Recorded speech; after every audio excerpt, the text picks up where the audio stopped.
दोस्तों, स्वागत है आप सबका आपके अपने YouTube चैनल ई एक्सपोजर में। तो दोस्तों, आज हम दिशा संबंधी परीक्षण को एक्सपोज करने वाले हैं। तो दोस्तों, सामान्य बेसिक जानकारी इसकी देखते हैं कि डायरेक्शन के सामान्य बेसिक जानकारियाँ क्या हैं। तो दोस्तों, हम जानते हैं मुख्यतः 4 दिशाएं होती हैं, एक दक्षिण, एक उत्तर, एक पश्चिम और एक पूर्व। दोस्तों, अगर आपको कभी कभी दिशाओं को क्रमवाइज सही ढंग से याद करने में दिक्कत होती है तो आप इसको ऐसे याद कर सकते हैं। आप इस तरह से 4 बनाना सीख लीजिए। ये 4 यहाँ से शुरू करिए, ऐसे आइए। ये आपका पूर्व हो जाएगा, ये आपका पश्चिम हो जाएगा, ये आपका उत्तर हो जाएगा और ये आपका दक्षिण हो जाएगा। ऐसे आप कभी भूलेंगे नहीं। सही दिशा हमेशा के लिए याद रखना कैसे कॉपी पर ड्रॉ किया जाता है। दोस्तों, मुख्य 4 दिशाएं होती हैं। इन 4 दिशाओं में बीच की दिशा को 2 दिशाओं को मिला करके बताया जाता है। जैसे उत्तर दिशा है, उत्तर और पूर्व के जो मध्य आता है उसे हम उत्तर पूर्व कहते हैं। इसी प्रकार जो दक्षिण और पूर्व के बीच आता है उसे दक्षिण पश्चिम कहते हैं। दोस्तों देखिए, इस ऊपर वाले को आप पूर्व उत्तर नहीं कहेंगे। पढ़ने के लिहाजे से यह उत्तर पूर्व कहा जाता है और यही इसका वाक्य, यही इसका शब्द बोलना सही होता है। पूर्व उत्तर नहीं, उत्तर पूर्व कहते हैं और नीचे को दक्षिण पूर्व कहते हैं। नीचे से जब जाएंगे दक्षिण पूर्व गिनेंगे, ऊपर से जाएंगे तो उत्तर पूर्व गिनेंगे। इसी प्रकार दोस्तों, अगर पश्चिम दक्षिण का देखा जाए तो देखिए दोस्तों, नीचे से गिना जाएगा दक्षिण पश्चिम होता है, पश्चिम दक्षिण नहीं होता है, दक्षिण पश्चिम होता है। तो ये पश्चिम और दक्षिण के बीचों बीच का जो रास्ता होगा वो आपको प्राप्त होगा। इसी प्रकार दोस्तों, पश्चिम और उत्तर का जो होगा तो हमने कहा उत्तर से गिना जाएगा तो उत्तर पश्चिम हो जाएगा। तो दोस्तों, सामान्यतः 8 दिशाएं आपको यहाँ पर मिल गई और मुख्य 4 दिशाएं होती हैं, पूरब, पश्चिम, उत्तर और दक्षिण। अगला टाइप का जब क्वेश्चन पूछता है तो सामान्यतः दिशा ना पूछ करके कोण की बात करता है। तो जैसे दोस्तों, एक गोला जो होता है, एक सर्कल, आप एक सर्कल को देखोगे तो एक सर्कल कुल मिला के 360 का ही होता है। तो एक सर्कल 360 का होता है तो उसके कई पार्ट बनते हैं। अगर 45 पे उसको काटा जाए तो दोस्तों, जब आप इस तरह से घूमोगे क्लॉकवाइज घूमोगे तो यहाँ से 45, 90, 135, 180, 225, 270, 315, 360 इस प्रकार बनेगा। और इसी प्रकार दोस्तों, जब आप एंटी क्लॉकवाइज घूमते हो तो ये इधर से बनता है 45, 90, 135, 180, 225, 270, 315। अब दोस्तों, क्वेश्चन में एक प्रमुख बात बोलती है जिसको समझने वाली बात है, वो एंटी क्लॉकवाइज जब इंग्लिश में क्वेश्चन बोलता है तब देता है। पर अगर वही इंग्लिश में क्वेश्चन ना पूछे, आपसे हिंदी में पूछे तो लिखता है दक्षिणावर्त और बोलता है वामावर्त। तो दोस्तों, अक्सर ऐसा होता है कि लोग समझ नहीं पाते हैं दक्षिणावर्त और वामावर्त। तो दोस्तों, इतना याद रखिए, आप अपना दायां हाथ, या जिसको आप इंग्लिश में राइट हैंड कहते हैं, जब राइट हैंड की तरफ मूव करते हैं, जैसे आपका ये एक बालक अगर यहाँ खड़ा करवा दें हम इस टाइप से, कुछ इस टाइप से, इसका ये दायां हाथ हो और ये बायां हाथ हो। ये जब बाएं हाथ से घूमेगा इधर दाएं की तरफ तो ये हो जाएगा इसका दक्षिणावर्त। देखिए दोस्तों, जिधर को आप घूमोगे ये आपके सामने की तरफ है। अगर ये बंदा ऐसे घूम जाए तो ये दायां हाथ हो जाएगा और ये बायां हाथ हो जाएगा।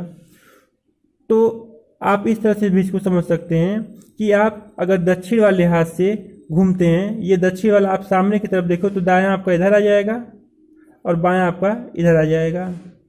तो आप ये दक्षिण, तो जब आपका हाथ ऐसे घूमेगा इधर को जाएगा तो ये यहाँ किधर रहा है, बाएं की तरफ, तो आप इसको बोलोगे वामावर्त।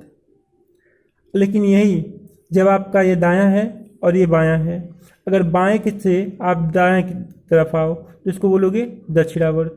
तो दोस्तों, क्लॉकवाइज जब घूमते हैं तो आपका हाथ दक्षिणावर्त जाता है। इसी प्रकार जब एंटी क्लॉकवाइज घूमते हैं तो आपका हाथ ये बायां है और ये दायां है। तो ये आपका एंटी क्लॉकवाइज घूमते हैं तो बाएं तरफ जाता है, तो इसको बोलते हैं वामावर्त। और ये क्लॉकवाइज घूमते हैं तो बाएं से आपका हाथ दाएं की तरफ जाता है, दाएं हाथ की तरफ, या आप दाएं हाथ की तरफ जब मुड़ोगे तो दक्षिणावर्त बोला जाएगा, और जब बाएं हाथ की तरफ मुड़ोगे तो वामावर्त बोला जाएगा। ऐसा भी एकदम आप सिंपल तरीके से समझ लीजिए।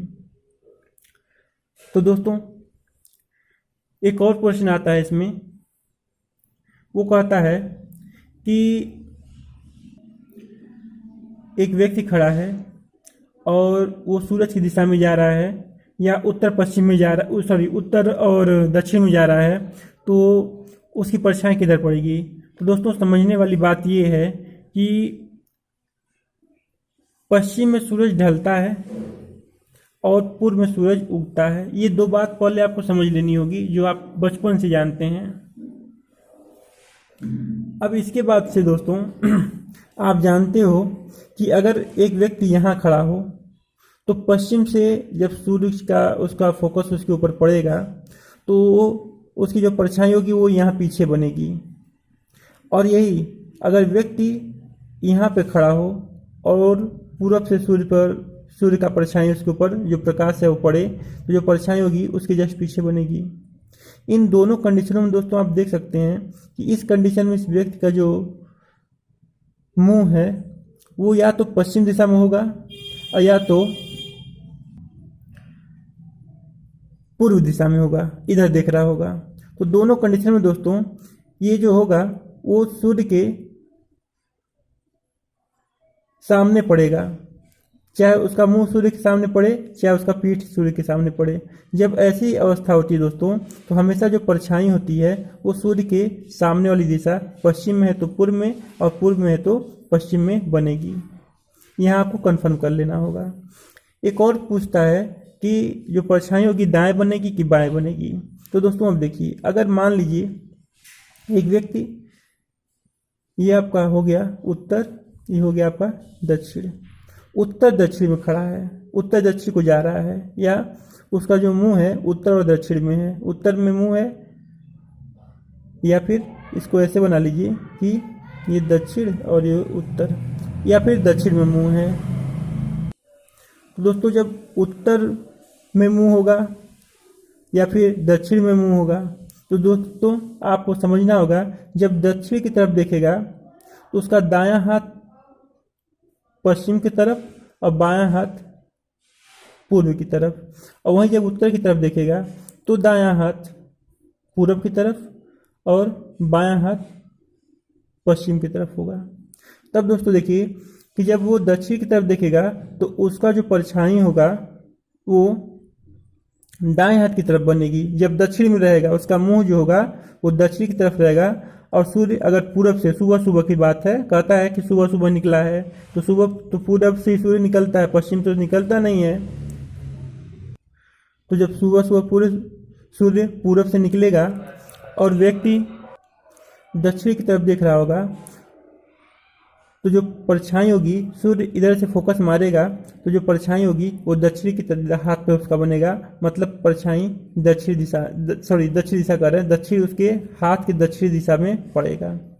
इसी प्रकार दोस्तों जब व्यक्ति उत्तर की तरफ जा रहा होगा, उसका मुंह उत्तर की तरफ होगा, तो अगर शाम का समय है तो पश्चिम दिशा में सूरज होगा, डूब रहा होगा, तो पश्चिम से जब उस पर फोकस मारेगा तो उसका जो परछाई बनेगी वो उत्तर तरफ अगर जाएगा तो दाएं दिशा में बनेगा।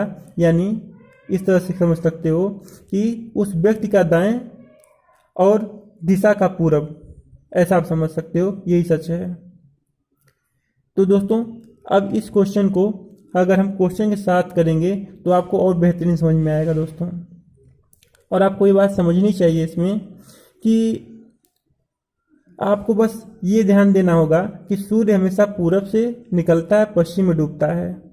और अगर आपके हाथ की दिशा पूछ रहा है तो आप जब उत्तर में देख रहे होगे तो आपका हाथ दायां पूरब की तरफ और बायां पश्चिम की तरफ होगा।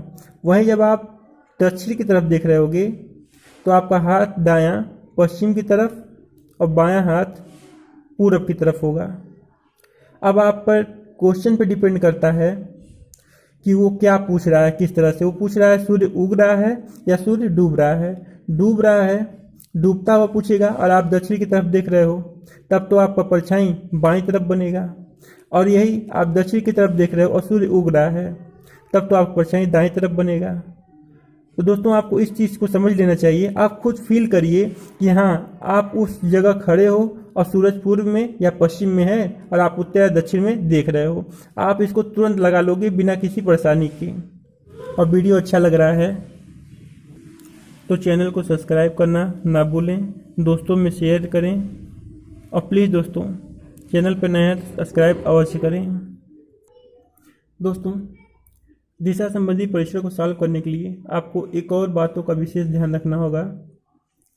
ये फार्मूला होता है कर्ण का स्क्वायर बराबर लंब का स्क्वायर प्लस आधार का स्क्वायर। कर्ण को हम हाइपोटेनस बोलते हैं, लंब को परपेंडिकुलर भी बोलते हैं, आधार को बेस बोलते हैं। तो दोस्तों इसको सॉल्व करेंगे तो कर्ण का जो स्क्वायर है, इतना तो आप समझ रहे होंगे, इधर जाएगा तो टोटल पे रूट पड़ जाएगा, इनका स्क्वायर होगा। तो कर्ण को हमने एच लिख दिया इक्वल टू, और स्क्वायर जो इस पे पड़ा है तो ये रूट का रूप ले लेता है। और ये लंब यानी परपेंडिकुलर का स्क्वायर प्लस आधार बेस का स्क्वायर। तो दोस्तों ये आपका मूल फार्मूला बन के तैयार हुआ। इसी फार्मूले पे दोस्तों 3 अन्य फार्मूले बने हुए हैं, जो एक तो ये मूल फार्मूला और फिर इसको चेंज करके बनता है ये perpendicular equal to under root hypotenuse का स्क्वायर माइनस बेस का स्क्वायर, और base equal to under root hypotenuse का स्क्वायर माइनस परपेंडिकुलर का स्क्वायर। ये 3 फार्मूले हैं, इसको आपको याद कर लेने चाहिए या आप हाई स्कूल 9th में अच्छे से पढ़ के आए हुए हो।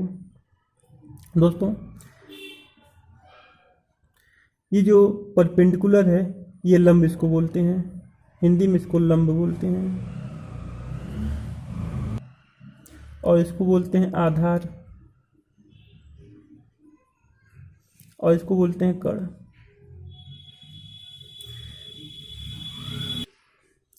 दोस्तों इस प्रकार की आकृति जो होती है इसको बोलते हैं त्रिभुज।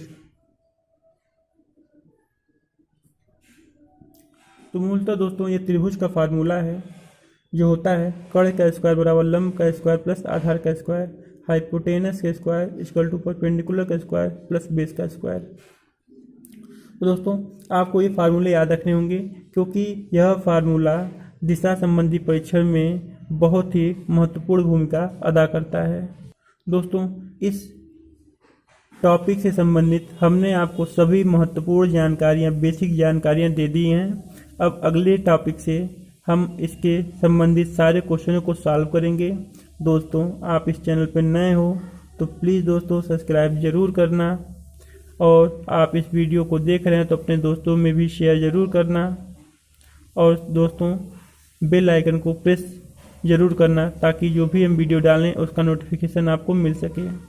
खुश रहिए, मस्त रहिए, जय हिंद।